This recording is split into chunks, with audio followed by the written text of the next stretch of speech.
as I speak, I'm looking out the window and I see 3 bison right now.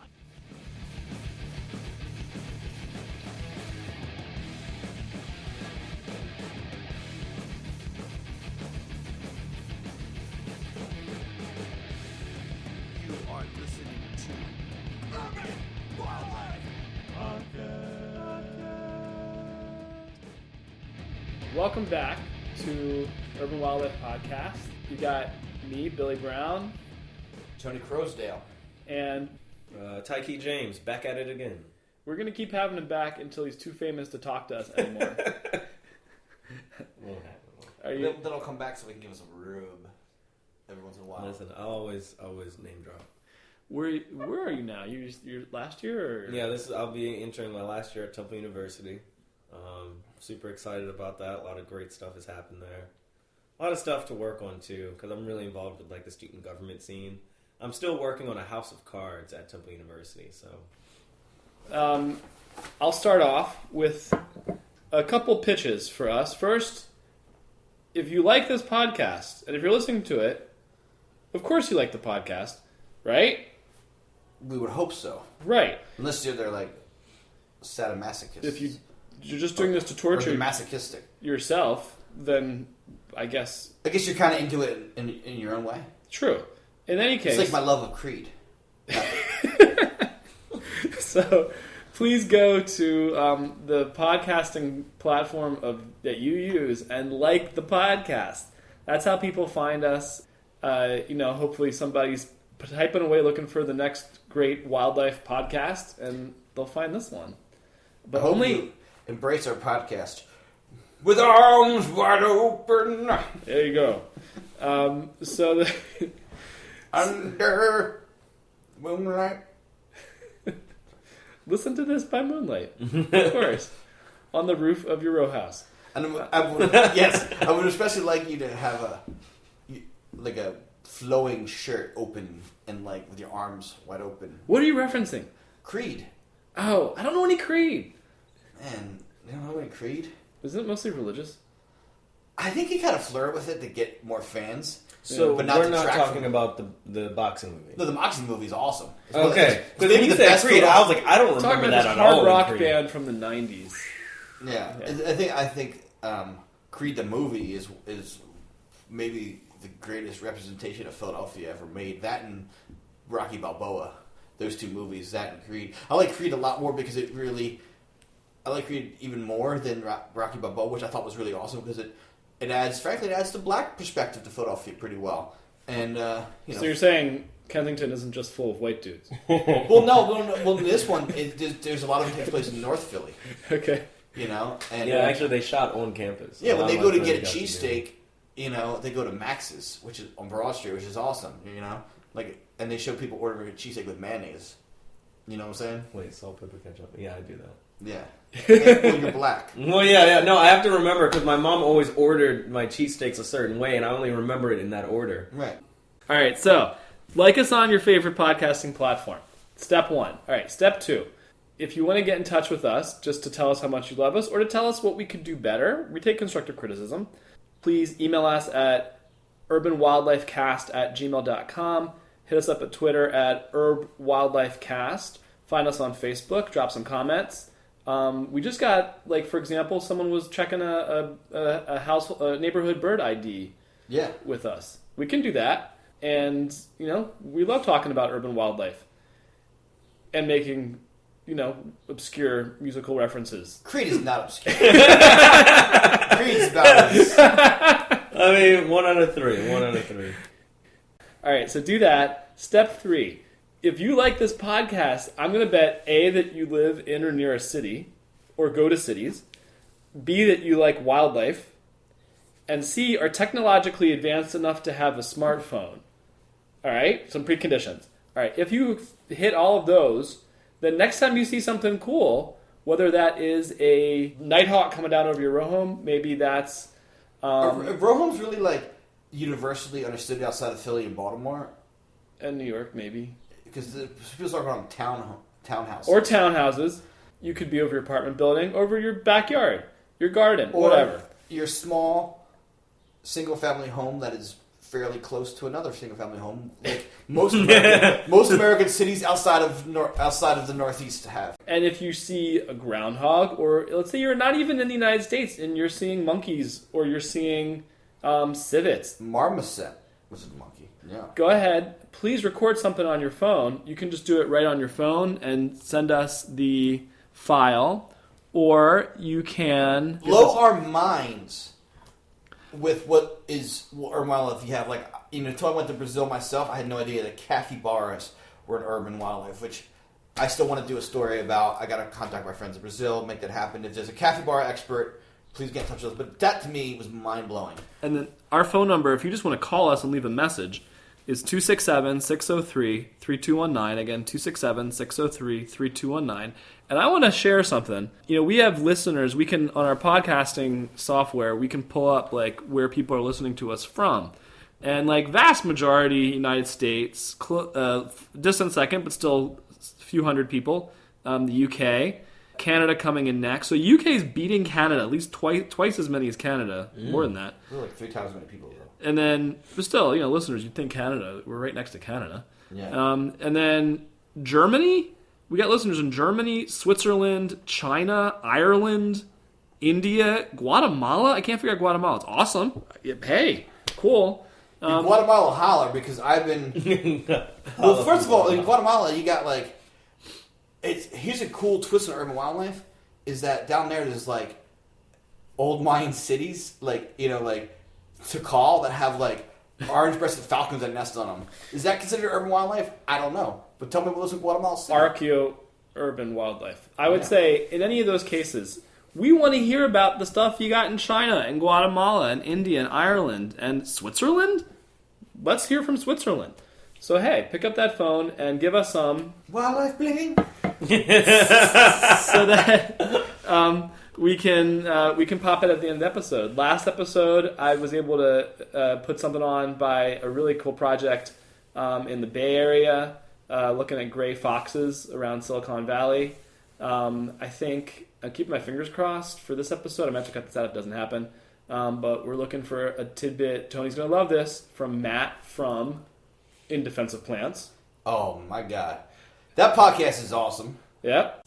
We can also work with longer ideas. If you want to hype something you're doing, if you're a grad student and everyone thinks what you do is impossibly specific and esoteric and nerdy, but it's cool and it has to do with urban wildlife or urban nature, we want to hear about it.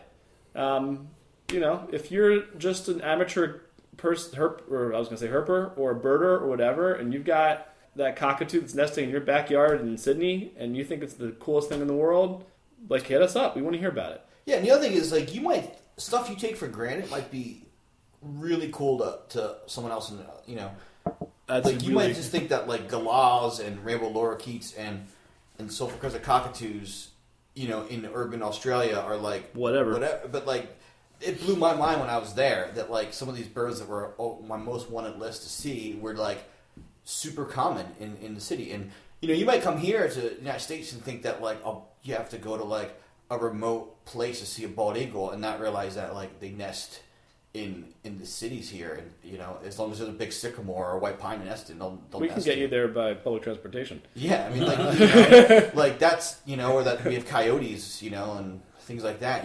That's awesome. We're kind of if you live in California, you're used to coyotes in your cities, but that might be mind-blowing to someone from somewhere else. We want to know what that is. And I was talking to a guy who we've already had on, Sourav Mahmood from Dhaka, about other stuff. But I asked him, and he mentioned, they got mongooses living in the alleys, just eating the rats and the mice. Yeah. And I'm you just happen to have urban mongooses. That's blew my mind. Yeah. Anyhow, this is a long diversion, but I do want to hype one thing that was on Tony's dream list for a long time. What was it? This weekend, what showed up in the Wissahickon? Oh, a black bear. Oh, man. Where does Tony work? Oh, man. Yes, I work in the Wissahickon Park in Philadelphia, and I was out of town doing the World Series of birding when the bear showed up. And my phone and my Facebook blew Kaboom! up. Yeah. People are like, did you spot it? Was it you? And they're like, did you know about it? You going down there? And I'm Are you like, friends with it? I mean, it's What's its name? Like, really I personal mean, question. It's a 1,800 acre park that like ends at the suburbs. Like black bears aren't that far. The population of black bears But aren't. last year we had a conversation. We were talking about how psyched you're going to be when a black bear finally showed up in It's Philadelphia. true. In fact, I said I want to be the one to find it. But then I found out that a black bear had already shown up in Pennypack Park. Oh. Briefly, like a cub, like a young, on a cub that was on, I guess like So basically, it's a matter of time before they just move in. they'll never. I mean, people probably won't let them. Yeah. The thing about the Wissahickon is that it doesn't.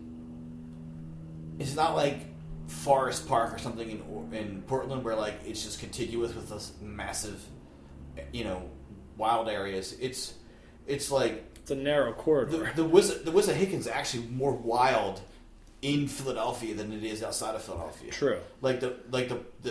It leaves Philadelphia and winds through like people's estates, and then it goes into Fort Washington. Montgomery County really blew the State Park for fluid on this. Yeah. Yeah, like the suburbs of. It's weird because like the housing in Philly is more urban than in Montgomery County, but the park itself is in more natural conditions than outside the It city. was intentionally preserved. Right. Yeah. So to get from the park to areas where the black bears are sustaining is they have to go through suburban sprawl.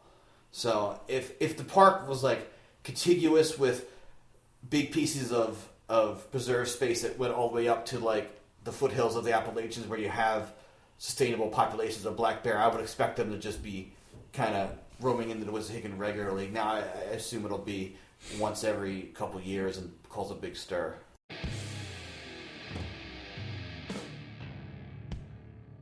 All right. So we're standing here at the top of the stairs to my basement. What he said is true. And we are looking at, right now, some cobwebs. That's the shed. What do you call it? Oh, there's a live one right there. So we've advanced all of 5 feet down the steps into the basement. And there is a long-legged cellar spider. Is that thing dead? That's the scientific equivalent to poking it with a stick. Maybe it's dead. Let's go find a live one. There's another one up there. That looks like skin. That's a skin. Alright, these suckers shed, and then you can't tell. Here, definitely down there somewhere.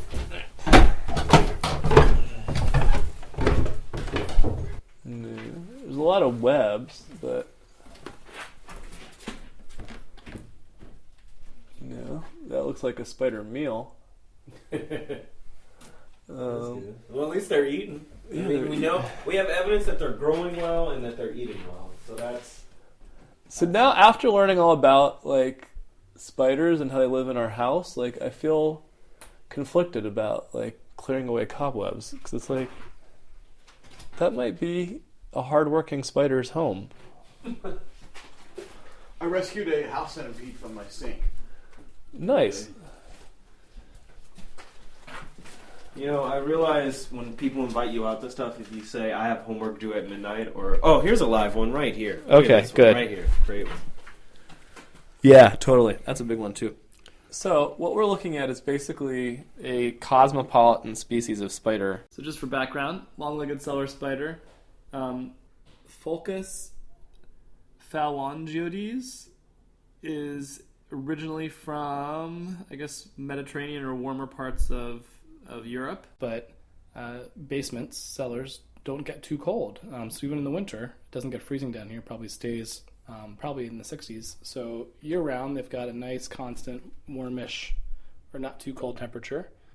As far as how they look, I think the name says it pretty well, but you're looking for a spider with with basically looks like a kind of a skinny body or a skinny abdomen, and then incredibly, like, just absurdly long legs. You've got other ones, cobweb spiders, that have rounder, more like kind of spherical-looking bodies or abdomens in particular. The long-legged cellar spiders have just conspicuously long abdomens, like a spider version of a tiny, tiny hot dog with enormous legs. Long, skinny legs. Here's the second one. Moving. Oh, Yeah, you're probably right in the way of the leg, but right there, down low. You see it moving? Oh yeah, right there. Yeah. I don't know. House Centipede. You can see it. Open here. You see the little. Look, I got. Look at this. We got a gold mine in here. We got a house centipede, Yeah. and we got another live spider over here. All right, we got a double synanthropic organism. Oh, look at this one. That almost kissed Tony in the face. That is a big one. That is a big one. Synanthropic organism. So let's get to the. I'm looking at the time. Let's get to the topics at hand. So we brought Taiki in here not just because he agreed to do it, but because the topic this time is mainly about like youth engagement, or getting kids involved in particular, but youth sort of like we'll say high school to college, involved in nature and exposed to the urban nature in their backyards. Sort of the backbone of this is Tony's interview with a guy about a very large park in Denver. I believe it's at least partially in Denver. And then I had talked to a dude in Jakarta who had started a project to return local youth onto bird watching and other kinds of wildlife observation in another big city where you'll hear him talk about it, where basically, that people get into conservation other places, don't think about it where they are, don't think about nature where they are, when it's all around them. So we're going to get started by listening to the Rocky Mountain Wild piece. Why is Taiki here? Oh, right. How do we know you? How do I know you? Well, I used to work with Tony when I was a youth, I guess. No, I definitely was a youth. A couple years ago, he was spearheading this project from the water department, which I will talk on because it still exists, where you recruit young naturalists and you mentor them to become these excellent and intelligible park guides who are not only knowledgeable in wildlife interpretation and urban ecology, but are able to speak on, built structures as well as wildlife structures. And some of those built structures include the combined sewer system, because the program is really a mission alignment with the Green Cities Clean Waters Initiative. Yeah. That's being that's also from the water department, and that program really turned myself on to birding, and I'm working now to help other kids with Wild West Philly, to help other kids really like this idea of birding, because we want community stewardship to rise. We want that to be like the thing, and one of the ways to do it is just to make people like going outside and like going out, like loving their parks and things like that. And one of the best ways to do it, I think, my personal opinion, birding. I agree birding is a good way to do it. As you know, I'm into other good ways to do it. But there's herping. There's herping. I feel like I didn't push birding on you guys. I just... you made it look cool, and then I was like, I want to be cool. It's kind of like if I were doing a general nature program, there probably would be a bias towards snakes. If Tony's going to do a nature program, just because who he is and what you do, there's going to be a... Didn't I always flip logs, though? We did. And actually, I picked up a snake, I think, within my first month working with Tony. Nice. It was pooped on me. They all do that. Yeah, and that was I was like, wow, it's nature. And nature's on my hand. Nature happened. And that's an experience that I want other kids that we get through Wild West. We want more kids to get pooped on. Yeah. I think that's the real goal. I know that I said all that stuff. Really, by as many taxa as possible. Start trying to get R. Kelly to be a sponsor. And Taiki and I have become good friends since this. So now we're going to listen to Tony's interview with Justin Twist. Yeah, so it's a little bit confusing. It's definitely a mouthful. So I'm an AmeriCorps Vista. I work for Rocky Mountain Arsenal National Wildlife Refuge, as well as a nonprofit here in Denver called Environmental Learning for Kids. Excellent. So yeah, when I was at Fish and Wildlife Service was who I reported to. This was like 7-8 years ago. So how I explain AmeriCorps Vista to people is it's like the Peace Corps, but in the U.S. So one of the main duties of a Vista is to fight poverty. And that can be done in a lot of different ways. But for me, my assignment is to try to alleviate poverty or fight poverty through, environmental education and career opportunities. So really working with kids to expose them to the outdoors and all the things that the outdoors has to offer, including jobs and natural resources and, the STEM field.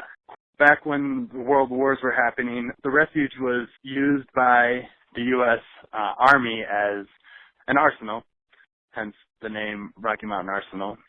And so the land has had a lot of different uses, from agricultural chemicals being produced after the wars from the Shell Company. And then we found bald eagles on one of the lakes at the refuge, and that prompted the protection of that land, and that was when the bald eagles were endangered. And so it became a national wildlife refuge, and a big cleanup on the land took place, and so we now have about 15,000 acres here at the refuge. We've got a whole assortment of really wonderful wildlife right outside of Denver. We have a nice size herd, about 70, 80 American bison, and we just introduced the endangered black-footed ferret, which is really exciting for the refuge and for everyone in the Denver area to come out and visit. Yeah, exactly. It's just really beautiful, especially this time of the year. We have a lot of our birds of prey are coming in, so the bald eagles are here. A lot of these beautiful different hawks, the ferruginous hawks. Yeah, so it's a really nice time. Every season has a special touch to it, So we do have bison. We have a herd of bison here at the refuge, but they have a fence that they cannot get out of. So they have a few thousand acres to roam within that fence. So they have quite a big range. We would have to have a fence around the perimeter, simply because there are neighborhoods right next to the refuge. And for the health and safety of the animals and the people, we have to make a closed-off perimeter for that. Right, a 2,000-pound animal in traffic probably is right, and some people, we'll get phone calls every once in a while saying, one of your deer got out and it's wandering around the outside of the fence. And, we appreciate people having concerns. But one thing that a lot of people don't realize is there's deer outside the refuge. There are other populations of deer that wander around outside the refuge as well. So here at the refuge, we've got 15,000 acres of land for our wildlife, and there's some great trails that can be walked. We have fishing here at the refuge for warm water species, which is a really nice way to engage the public. And so the nonprofit that I work for, Environmental Learning for Kids, we're an inclusive organization that works with youth in the Montbello, Commerce City neighborhoods, and those are the two neighborhoods that kind of surround the refuge to the south and to the west. These neighborhoods are typically low-income people of color, and we kind of, I think there's a new trend happening, or people are just finally starting to get that the demographics of Colorado are changing. And so we look outside, and the people that are getting outside and going to these national parks and going to these public lands like the refuge and everything, they don't mirror the demographics of the people who live in Colorado. And that trend is also seen when we look at people in careers in the natural resources. And so one thing that Environmental Learning for Kids does is we work with students. We have a pipeline of programs starting from elementary school programs, and we also have our Denver Youth Naturally programs, which are field trips. So we get to take kids who normally wouldn't be able to go outside or go out and get into the mountains. We take them fishing, we take them snowshoeing, we take them to learn about different facets of the natural resources. So for example, last month or 2 months ago, we went to an active mine, and we learned all about mining and the careers in mining. It's really getting kids exposure to the possibilities there. And so we also run our high school programs, which is, they're called Youth in Natural Resources. And our Youth in Natural Resources program is really neat. There's a couple different parts of it, but one of those parts is called our Leadership Corps. And so our Leadership Corps is really getting kids, it's kind of like a club where a bunch of different high schoolers from different high schools can come together and learn about, professionalism, mock interviews. They get to practice in mock interviews, really getting them prepared for their post-secondary studies or whatever work experience they want to pursue. And the other part of that is our Urban Ranger program. And the Urban Ranger program is really special, and it connects to the refuge as well. So our Urban Ranger program... That is actually how we found out about you. Yeah, so this Urban Ranger program, it's really special. So it's a partnership between Environmental Learning for Kids, the National Park Service, and Denver Parks and Rec. And the short answer would be it's a summer youth employment program. But it's a whole lot more than that. We hire high school and early college students from the community of Montbello in the far northeast Denver area. And their job is to teach fishing clinics. They teach younger, underserved youth in Denver how to fish and they do other nature-based programming as well. But they also get a lot of professional development and career exploration opportunities. This past summer, they got 65 hours of professional development, and that's jam-packed into one summer. So it's a really potent opportunity for employment for these youth. And they also help out with some of the educational programs we have. We have kind of like a summer camp type educational programs that the Urban Rangers help out with. So it's been a really wonderful way for these students to get an idea of what they enjoy doing and also show them and give them experience in natural resources. So are you finding kids that are really interested in nature in the first place, or are you getting kids that, and then really mentoring those and nurturing those interests, or are you finding kids who hadn't thought about nature that much before, and then you really gave them that spark, or a little bit of both? You know what? It's a mixed bag. It really is. A lot of our students haven't really had the opportunity to go fishing or go camping or, go on hikes up in the mountains. And so this program does a little bit of both. It helps fuel those students' interests who already have it, and it also instills that interest and hopefully that passion for the outdoors and for teaching and all that. So, we've hired students who love to go fishing, they're great at it, and they have experience with kids. And we've also hired students who have never touched a fish before. And there's one student in particular, she had never fished before. The first time she had to handle a fish, she just, freaked out and didn't really enjoy it. By the end of the summer, she was just taking fish off hooks and just having a blast. And so that's kind of that transformative power of this program is kids don't know what they like until they get to try it.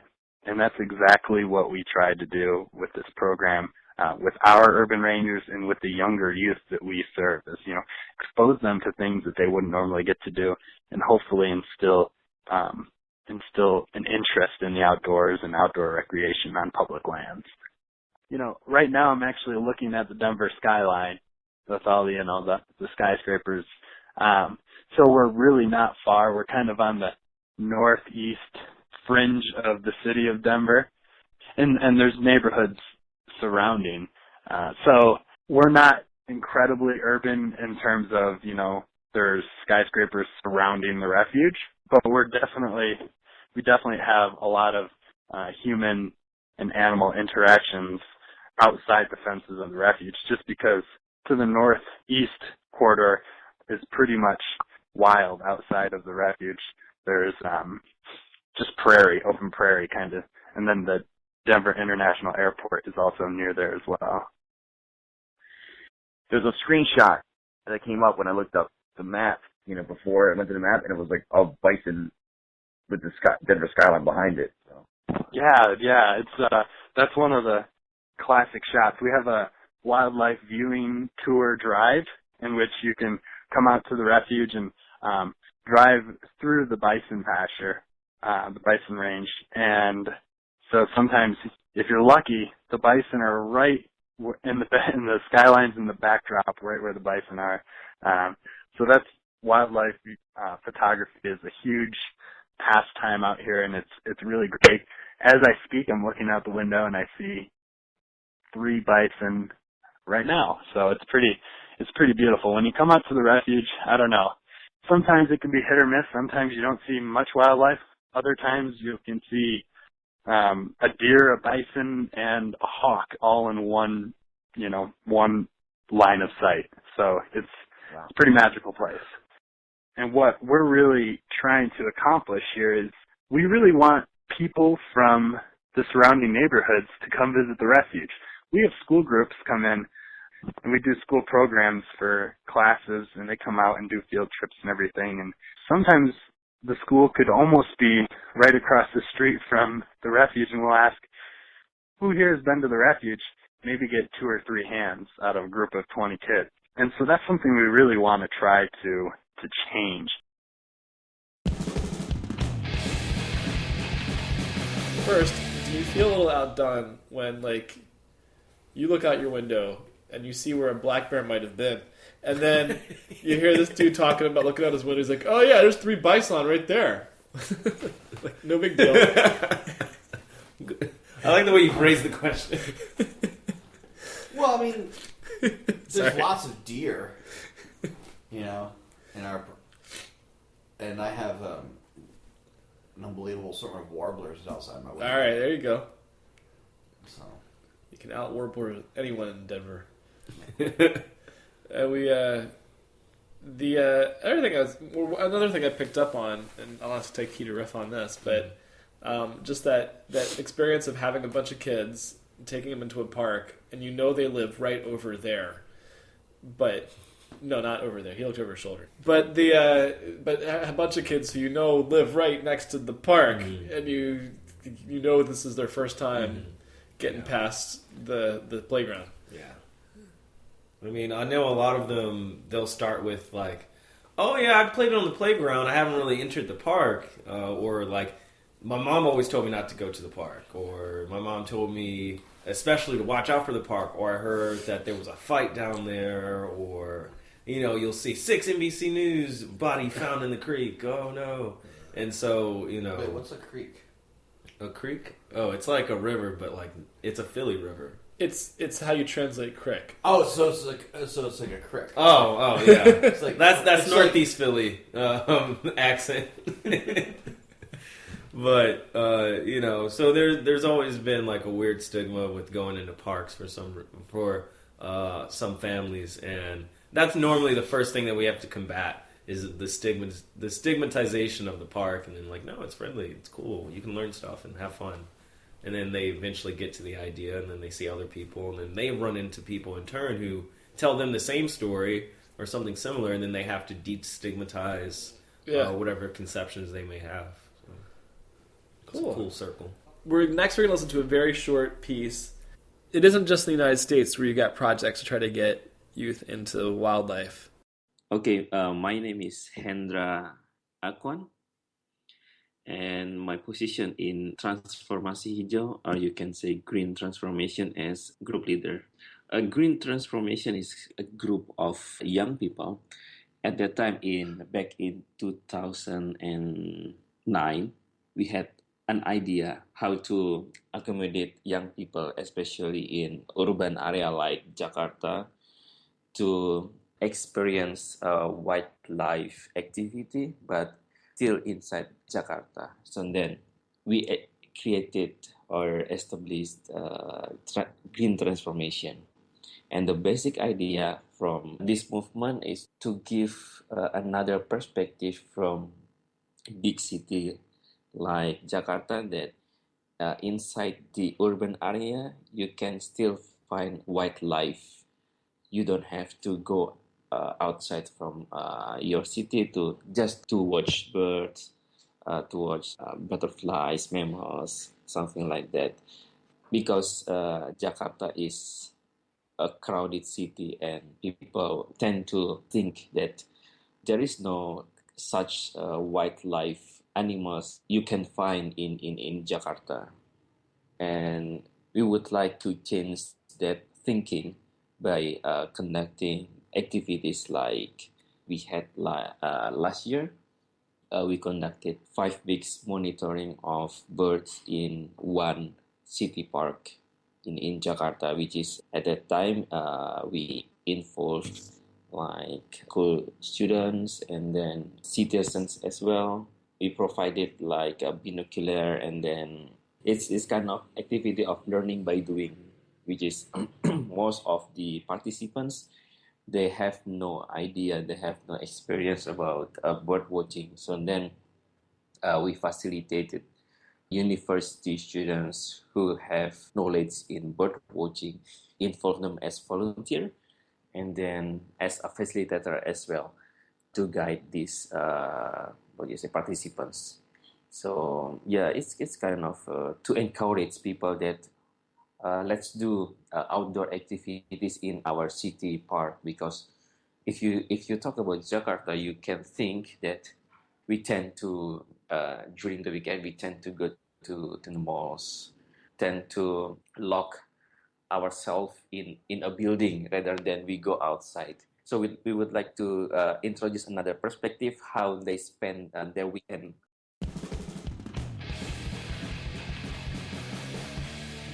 That's actually really cool.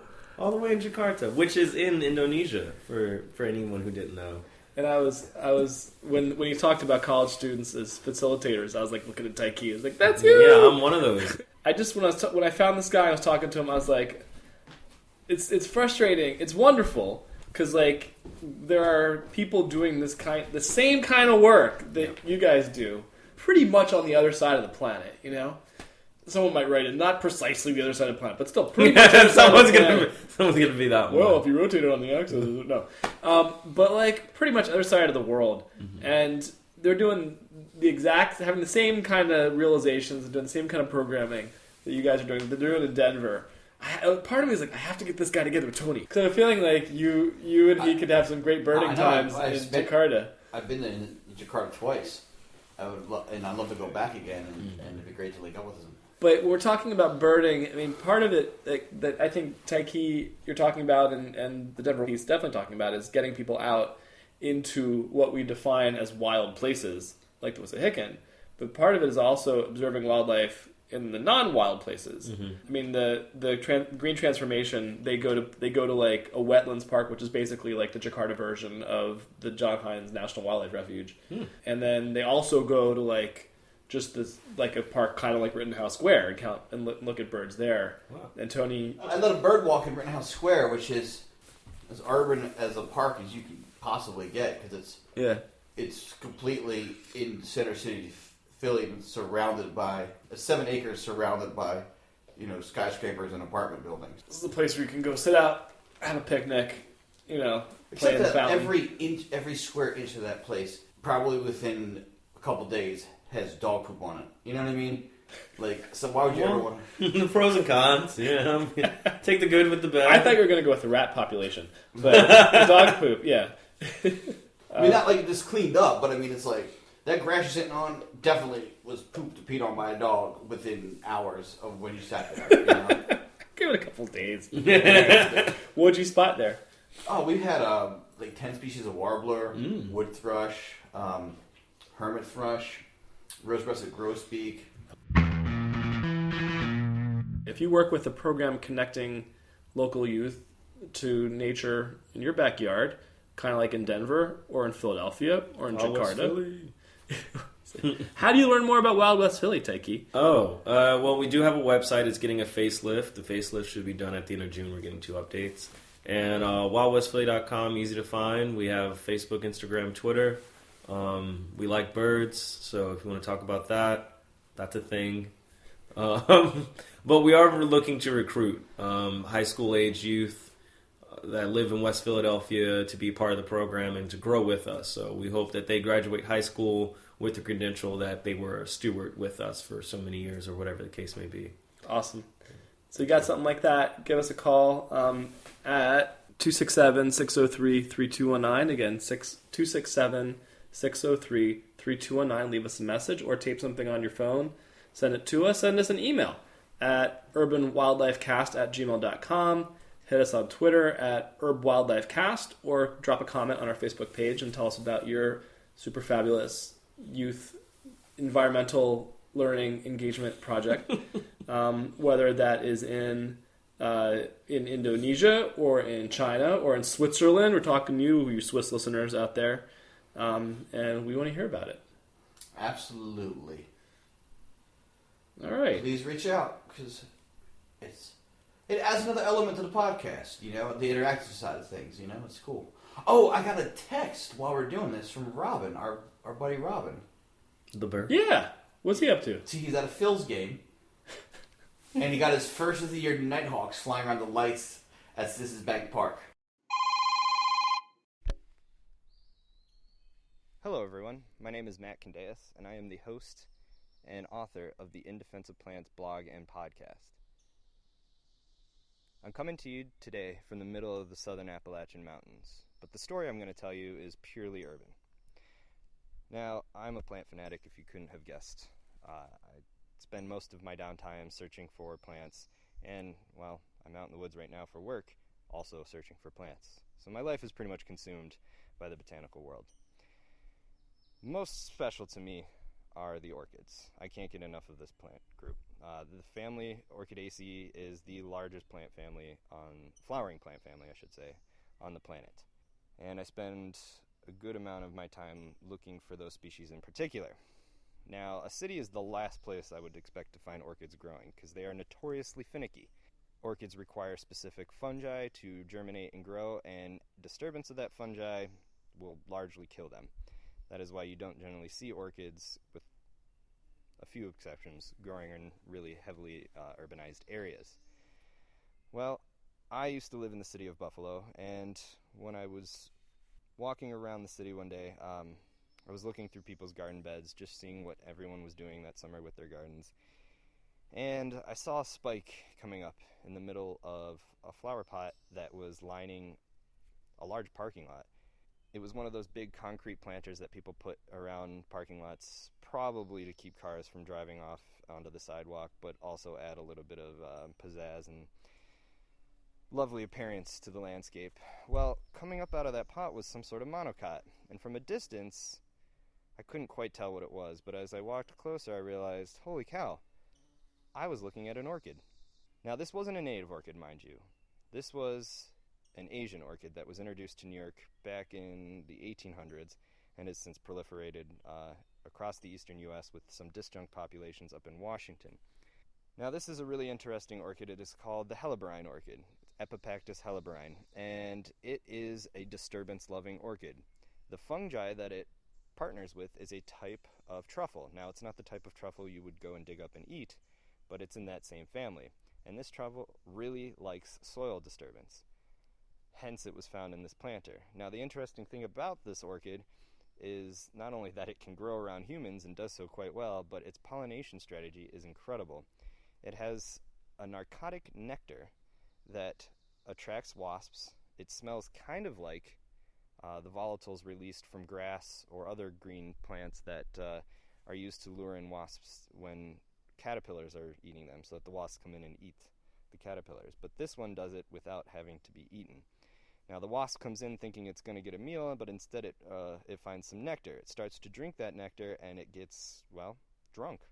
As it stumbles around, it inevitably picks up pollen, and then is free to go once the effects wear off and fall for the trick yet again. Again, it's not a native orchid. It's not weedy where I'm from, but it's something to keep an eye out for. It's kind of fun to encounter it in the city, and plants that are left alone for many years can get quite big and quite beautiful. I appreciate all plants. I realize that every plant has its place. If it's a problem for you, feel free to control it, but take a good close look at it. It's a pretty neat orchid to encounter.